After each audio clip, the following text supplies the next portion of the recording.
2년 전에 일어난 일로 당시에는 간호사를 하고 있었습니다. 지금은 파견 사무직에 종사하고 있는데 스스로 생각해도 그 살인적인 교대 근무를 잘 해냈다고 감탄하곤 합니다. 17시간에서 18시간의 구속은 당연한 세상이니까요. 그날은 2교대 근무를 하는 날이었고 아침 7시 30분쯤 여느 때와 같은 통역물을 지났습니다. 그런데 병원은 으스스할 정도로 텅 비어 있었고 사람의 기척이 전혀 없었습니다.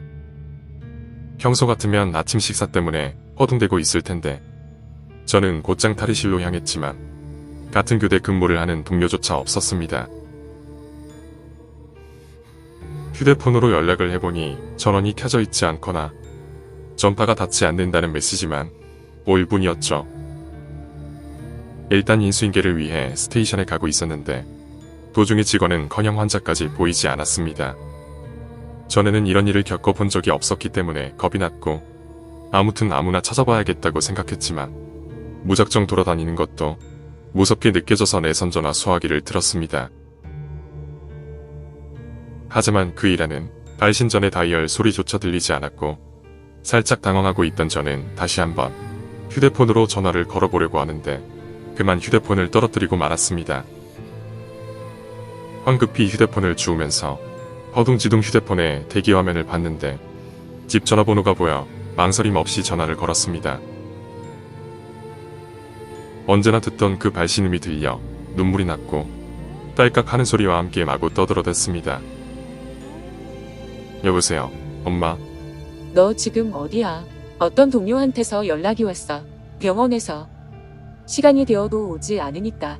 혹시 사고라도 난 게 아닐까 하고.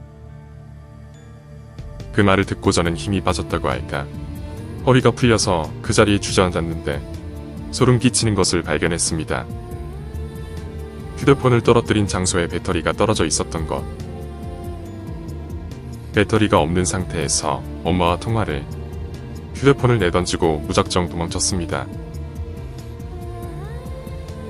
어디를 어떻게 갔는지는 기억이 안 나지만 출입구 근처까지 왔고 한 발짝도 앞으로 나아갈 수 없을 정도로 지쳐서 엉거주춤한 자세로 숨을 고르고 있었습니다. 조금만 더 가면 밖으로 나갈 수 있는데 왜 거기서 쉬려고 했는지 아직도 모르겠습니다.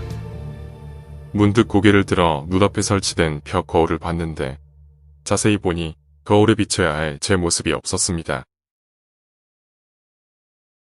거기서 의식을 잃었고 깨어났을 때 스테이션의 소파 위에 있었고 주변에는 늘 보던 활기찬 직장의 모습이었습니다. 처음 저에게 연락하고 집에 전화를 건 동료 A는 제가 연문 근처에서 쓰러졌다고 말했습니다.